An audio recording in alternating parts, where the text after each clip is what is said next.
بسم اللہ الرحمن الرحیم. ناظرین السلام علیکم. میں ہوں آپ کا میزبان صابر شاکر. تازہ ترین خبروں، اطلاعات اور تبصروں کے ساتھ پاکستان کے حالات و واقعات اور سیاسی صورتحال کا لیتے ہیں جائزہ. آج ہے 18 اکتوبر اور ہفتے کا دن. خبریں بہت ہیں اور اس وقت دھواں دھار قسم کی بیٹنگ چل رہی ہے. اور عمران خان صاحب نے جو اپنا بیٹسمین اتارا ہے سہیل آفریدی، وہ واقعتاً چوکے چھکے بھی مار رہا ہے اور باؤنسر بھی مار رہا ہے. اور اس نے صحیح جگہ پہ وہ اپنے نشانے لگا رہا ہے. اور پہلے 3 دنوں میں سہیل آفریدی صاحب نے ثابت کر دیا ہے کہ عمران خان صاحب کی چوائس غلط نہیں تھی. اس کے بارے میں آپ کو ایک تفصیلی خبر آپ کے ساتھ شیئر کریں گے، لیکن پہلے ذرا کچھ اور معاملات بھی دیکھ لیے جائیں، کیونکہ استعفے بھی آ رہے ہیں اور ایک حکومت جو ہے وہ مسلسل خطرے میں ہے. اور جن صاحب کے اسٹیبلشمنٹ کے، نون لیگ کے، پیپلز پارٹی کے، اور ان سب کی وکٹیں اڑنے والی ہیں. 5 وزیر مستعفی ہو چکے ہیں. 3 وزیروں نے کل اپنے استعفے سبمٹ کیے ہیں. اس کی تفصیل بھی آپ کو آگاہ کریں گے اس خبر کی تفصیل سے بھی. تو صورتحال یہ ہے، عمران خان صاحب نے کل کہا ہے کہ میں سہیل آفریدی کو خیبر پختونخوا کا وزیر اعلیٰ بننے پر دلی مبارکباد پیش کرتا ہوں. اور سہیل آفریدی میرے ISF کے دیرینہ اور وفادار ساتھیوں میں سے ہیں. انہوں نے کہا کہ مجھے پوری امید ہے کہ وہ توقعات اور تحریک انصاف کے نظریے کے عین مطابق بحیثیت چیف منسٹر خیبر پختونخوا میں انقلابی کام کریں گے. مجھے خوشی ہے کہ اس موقع پر علی امین گنڈاپور نے نہایت باوقار طریقے سے حکومت کی منتقلی یقینی بنائی. اب یہاں پہ یہ بات انہوں نے کیوں کہی، اس کی وجہ یہ ہے کہ اس وقت سہیل آفریدی صاحب کو بھی آئے جمعہ 8 دن کیا 3 دن ہی ہوئے ہیں، اور ان کے بارے میں بہت زیادہ پروپیگیٹ کیا جا رہا ہے. ایک خبر چھپوائی گئی کہ سہیل آفریدی صاحب جو ہیں وہ تو عمران خان صاحب تو ان کو جانتے ہی نہیں ہیں، اور اس لیے یہ تو معاملہ ہی کچھ اور ہے. تو یہ تو پرچی آئی تھی اور فیملی کی طرف سے کوئی آئی پرچی، تو یہ مراد سعید صاحب نے کوئی رول ادا کیا ہے. تو پہلی بات تو یہ ہے کہ مراد سعید صاحب بھی پاکستان تحریک انصاف کا حصہ ہیں. اور دوسرا یہ ہے کہ ایک یہ کہنا کہ عمران خان صاحب ان کو جانتے نہیں. میرے پاس ایک ویڈیو ہے، وہ میں آپ کو دکھا بھی دوں گا اور وہ دیکھ بھی لیجیے گا کہ عمران خان صاحب پرانے وقتوں میں جب سہیل آفریدی صاحب اسٹوڈنٹ تھے اس وقت وہ سوال کر رہے ہیں عمران خان صاحب سے، اور عمران خان صاحب ان کو جواب دے رہے ہیں، مطمئن کر رہے ہیں. یہ سارا کچھ ہو رہا ہے اور وہ انصاف اسٹوڈنٹس فیڈریشن کے دور کے ہیں. تو صرف ایک ہی تکلیف ہے، اور وہ تکلیف یہ ہے کہ سہیل آفریدی صاحب آؤٹ آف سلیبس آ گئے ہیں. اور انہوں نے جو پہلی تقریر کی ہے خیبر پختونخوا اسمبلی میں کھڑے ہو کر، وہ تقریر ہی کافی تھی. اور دوسرا یہ کہ ان کو حلف اٹھانے سے پہلے ان سے رابطہ کیا گیا کہ آئیں ہمارے ساتھ مل بیٹھ کے کوئی چائے پئیں، کوئی کافی پئیں، کوئی ٹی بریک ہو جائے گی، کوئی چھوٹے سموسے، چھوٹی برفی کی ڈلیاں آپ کو کھلاتے ہیں. لیکن انہوں نے کہا کہ بھائی ابھی تو میں وزیر اعلیٰ ہی نہیں بنا، اور جب میں وزیر اعلیٰ بن جاؤں گا تو پھر ہم بیٹھ بھی جائیں گے، سب کچھ کر لیں گے. اور پھر آپ کو پتہ بیک گراؤنڈ جتنا ان کے راستے میں روڑے اٹکائے گئے، تو اس لیے سہیل آفریدی صاحب کو وزیر اعلیٰ بنا کر عمران خان صاحب نے اپنی ایک ہی بال میں سب کی سب آل ٹیم آؤٹ کر دی. ان کے جو مخالفین تھے، جنرل صاحب سے لے کے مولانا زرداری صاحب، پیپلز پارٹی، نون لیگ، سب کے سب آؤٹ کر دیے. اور اس میں صرف ایک پارٹی کی عزت بچی اور وہ تھی عوامی نیشنل پارٹی، اور وہ اس کھیل کا حصہ نہیں بنی. تو مولانا صاحب بھی اب بہت دھواں دھار قسم کی تقریریں کر رہے ہیں. وہ بھی کافی غصے میں ہیں کیونکہ ان کے بھائی جو ہیں وہ وزیر اعلیٰ بننا چاہتے تھے. تو بہرحال ایک بال میں عمران خان صاحب نے وکٹ اڑائی. اب سہیل آفریدی صاحب کو کہا گیا کہ یہ تو ان کے جاننے والے ہی نہیں ہیں. تو عثمان بزدار کا معاملہ ہو تب بھی یہ ان کو مسئلہ تھا. علی امین گنڈاپور جو تھے وہ مڈ وکٹ پہ کھیل رہے تھے، اچھا کھیل رہے تھے، بچا کے کھیل رہے تھے، تو ان کو یہ تانی بہت دیتے تھے. لیکن اب چونکہ وہ تانا بازی کا مسئلہ ختم ہو گیا، سہیل آفریدی صاحب کل میٹنگ میں بھی نہیں گئے. بہت ہی ہائیسٹ فورم تھا، وہاں پہ وہ نہیں گئے، اور انہوں نے مزمل اسلم صاحب کو بھیجا، اور وہ اس وقت اسلام آباد ہائی کورٹ میں تھے، ملاقات کرنا چاہتے تھے. اور انہوں نے واضح طور پر کہا کہ میں عمران خان صاحب سے ملاقات کروں گا، کابینہ ڈسکس کروں گا، اور اس کے بعد پھر امور مملکت چلاؤں گا. میں نے ان سے گائیڈنس لینی ہے. اب ایک اعتراض کہ جناب وہ تو عمران خان صاحب تو ہیں، سزا یافتہ ہیں، تو دیکھیں سہیل آفریدی صاحب ان سے مشورہ لینے جائیں گے.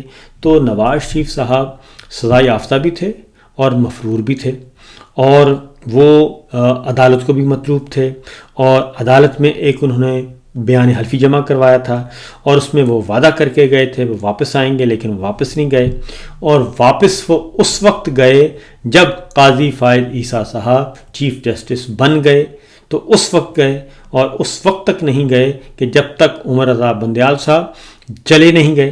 تو یہ تو ہے صورتحال۔ تو پھر اگر نواز شریف صاحب جو کہ اس وقت مفرور تھے، سزا یافتہ تھے، اور ایک 50 روپے کے پیپر پہ ضمانت دے کے باہر آئے تھے، تو جناب اگر ان سے لندن میں مشورہ ہو سکتا ہے آرمی چیف بننے کا، اور وہ آرمی چیف کو اپوائنٹمنٹ ان کو دے سکتے ہیں، اور کابینہ پوری کی پوری چل کر آ سکتی ہے لندن میں، اور کابینہ میں اجلاس ہو سکتے ہیں، تو پھر تو پیچھے رہ کیا جاتا ہے؟ تو اس کے بعد عمران خان صاحب کو یہ حق کیوں نہیں ہے؟ اور اگر نواز شریف صاحب سے ان کی سزا کے دوران 150 200 250 آدمی روزانہ مل سکتا ہے، تو عمران خان صاحب سے کیوں نہیں مل سکتا؟ تو یہ تو ایک تاریخ قریب کی ہے، ماضی قریب کی بہت یہ تاریخ ہے، کوئی بہت پرانی نہیں ہے، چند سال پہلے 2-4 سال پہلے کی باتیں ہیں، ساری 2 سال پہلے کی ہیں بلکہ، اور آرمی چیف کی اپوائنٹمنٹ 3 سال پہلے کی ہے، اور اب بھی نواز شریف صاحب سسٹم میں نہیں ہیں، وہ صرف ایک فارم 47 کے MNA ہیں، اور ڈاکٹر یاسمین راشد کے پاس فارم 45 ہیں، وہ جیتی ہوئی ہیں، ان کا مقدمہ موجود ہے۔ تو اگر لندن میں، برسلز میں، جنیوا میں اگر ان سے ملاقات ہو سکتی ہے، اور ایکسٹینشن بھی انہی کے ساتھ ڈسکس ہو سکتی ہے، تو پھر عمران خان صاحب کے ساتھ ان کا وزیر اعلیٰ کیوں نہیں مل سکتا؟ اور پھر جیل قوانین بھی اجازت دیتے ہیں، لہٰذا یہ بات تو طے ہے۔ تو سہیل افریدی صاحب جو ہیں ان کو لڑ گئے ہیں ان کے نک پہ، اور معاملات ان کے قابو میں نہیں آ رہے، تو بہرحال وہ اپنے کام پہ جی قائم ہے۔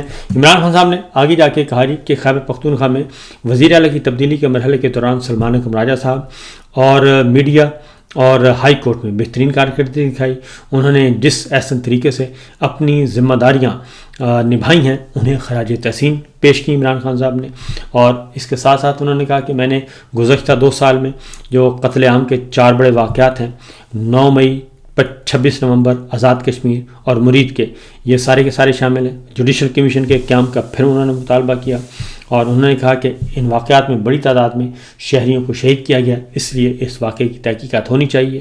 پھر انہوں نے دوبارہ کل اس بات کا کہا کہ 9 مئی فالس فلیگ کے حوالے سے میرا شروع سے ہی انہوں نے کہا کہ موقف ہے کہ واقعے کی CCTV فوٹیج جو ہے وہ آ جانی چاہیے، اور اس کے بعد پتہ چل جائے گا، اور پھر تحقیقات ہوں 9 مئی کے معاملات کی، اس میں تحقیقات میں ہر چیز سامنے آ جائے گی۔ تو یہ کیوں نہیں کرتے؟ تو یہی انہوں نے کہا کہ میرا بہت ہی سمپل سا مطالبہ ہے، کوئی بڑا مطالبہ نہیں ہے، اور اس کے ساتھ ساتھ انہوں نے کہا جی کہ جھوٹے مقدمات بنا کر اور غیر شفاف تحقیقات کے ذریعے یہ لے گئے ہمارے کارکنان کو، رہنماؤں کو ملٹری کورٹس میں لے گئے، کینگرو کورٹ سے 10 سال سزائیں سنوا دیں، اور حالانکہ نہتے شہریوں کو گولیوں کا نشانہ بنایا گیا تھا، اور پھر قتل عام کی یہی واردات جو ہے وہ 26 نومبر کو دہرائی گئی جب نہتے پرامن مظاہروں پر سیدھی گولیاں برسائی گئیں۔ اگر 9 مئی کے حقائق سامنے آ جاتے تو 26 نومبر جیسا واقعہ نہ ہوا ہوتا، آزاد کشمیر جیسا واقعہ نہ ہوا ہوتا، اور اب بھی ضرورت ہے کہ اگر اب بھی یہ تحقیقات نہ کروائی گئیں تو اس کا امکان اور اس کا خطرہ موجود ہے کہ یہ پھر اور واقعات اس طرح کے دہرائے جائیں گے، اس لیے انہوں نے کہا کہ یہ ہونا چاہیے۔ اس کے ساتھ ساتھ انہوں نے کہا کہ عاصم لا چل رہا ہے ملک میں، اور ساری عدالتیں فوجی عدالتوں میں بدل چکی ہیں، کینگرو کورٹس ہیں، فوجی عدالتوں کی طرح مقدمات چلائے جاتے ہیں، اور ویسے ہی عام عدالتوں کو چلایا جا رہا ہے جیسے فوجی عدالتوں کو چلایا جاتا ہے۔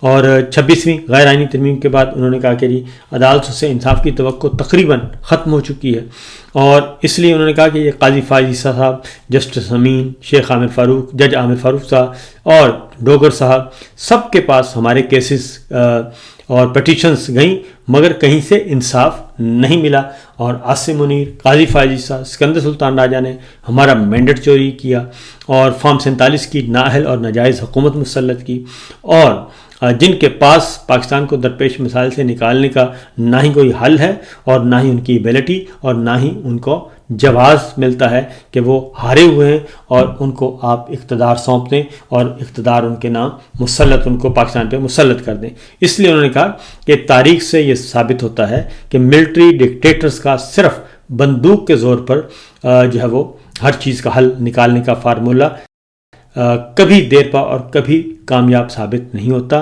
اس کے پاس صرف بندوق ہوتی ہے اور وہ بندوق چلانا جانتا ہے، اور ریاستی امور، حکومتی امور جو ہیں وہ بندوق سے نہیں چلتے۔ افغانستان کا معاملہ بھی اسی طرح حل ہوگا، بات چیت سے حل ہوگا، بات چیت ہوگی تو معاملہ حل ہوگا، ادروائز نہیں ہوگا۔ انہوں نے کہا کہ میں اپنا کردار ادا کر سکتا ہوں، اگر واقعتاً آپ چاہتے ہیں کہ ہماری پاک افغان سرحد، مغربی سرحدیں مکمل طور پر محفوظ ہو جائیں تو مجھے خدمت کا موقع دیں، پاکستان کی خدمت ہے، اور یہ مسئلہ حل ہو جائے تو مجھے واپس لا کے آپ جیل میں ڈال دیں، کوئی مسئلہ نہیں ہے۔ لیکن ان کی یہ جو ہے آفر قبول نہیں کی جا رہی، بلکہ کسی کی بھی نہیں۔ ہاں البتہ سعودی عرب کی آفر قبول کر لی گئی، دوحہ کی آفر قبول کر لی گئی، اور ان کو ثالثی کا کردار ادا کرنے کا موقع دیا جا رہا ہے، جبکہ خود چند قدم کے فاصلے پہ پاک افغان سرحد ہے، چند قدم کے فاصلے پہ ان کے ادھر سفارتکار بیٹھے ہیں، ایک ٹیلی فون کال پہ ہی ان سے بات کی جا سکتی ہے، لیکن وہ نہیں کیا جا رہا۔ بہرحال اگلی خبر ہے جناب، وہ ذرا تھوڑی سی بڑی خبر ہے، اور وہ ہے آزاد کشمیر کے حوالے سے، کیونکہ آزاد کشمیر میں بھی انہوں نے رجیم چینج کیا تھا، اور جیسے ہی عمران خان صاحب کو برطرف کیا گیا، ایک سائفر میں حکم جو آیا تھا اس کے ذریعے ڈونلڈ لو کے حکم پر انہوں نے کیا تھا برطرف۔ اب ذرا ایک ہے، اس کے بعد آزاد کشمیر میں بھی رجیم چینج کیا گیا، وہاں پہ بھی پاکستان تحریک انصاف کو توڑا گیا، لوٹے بنائے گئے، برائب آفر سب کچھ کیا گیا، پھر گلگت بلتستان میں ایسا ہی کچھ کیا گیا۔ تو دونوں جگہوں پہ انریسٹ ہے، وہاں پہ بھی عدم استحکام ہے، اور کشمیر کا معاملہ تو آپ نے دیکھ ہی لیا پچھلے دنوں۔ صورتحال یہ ہے کہ آزاد کشمیر کے 3 وزراء جو ہیں وہ مستعفی ہو گئے ہیں، اور وزیر اعظم سے استعفے کا کیا ہے مطالبہ، اور یہ 3 وزیر جو ہیں سینئر وزیر ہیں، اور پچھلے کچھ عرصے سے یہ معاملہ چل رہا تھا۔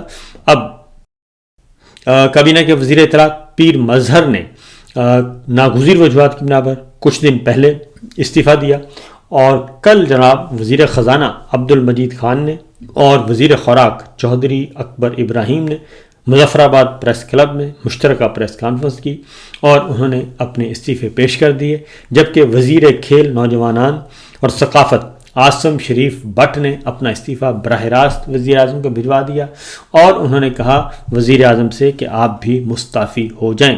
یہ جو وزراء مستعفی ہوئے ہیں جی، یہ احتجاج کے طور پہ انہوں نے کہا جو وفاقی حکومت نے جو معاہدہ کیا ہے، وفاقی حکومت نے، کشمیر حکومت نے جو ایکشن کمیٹی، عوامی ایکشن کمیٹی کے ساتھ، اس سلسلے میں انہوں نے کہا جی ہم احتجاجاً مستعفی ہو رہے ہیں، اور وزیر اعظم آزاد کشمیر سے فوری طور پر مستعفی ہونے کا اعلان کرتے ہیں، اور جو وفاقی حکومت نے مداخلت کی اس پہ بھی انہوں نے اس کی بھی مذمت کی۔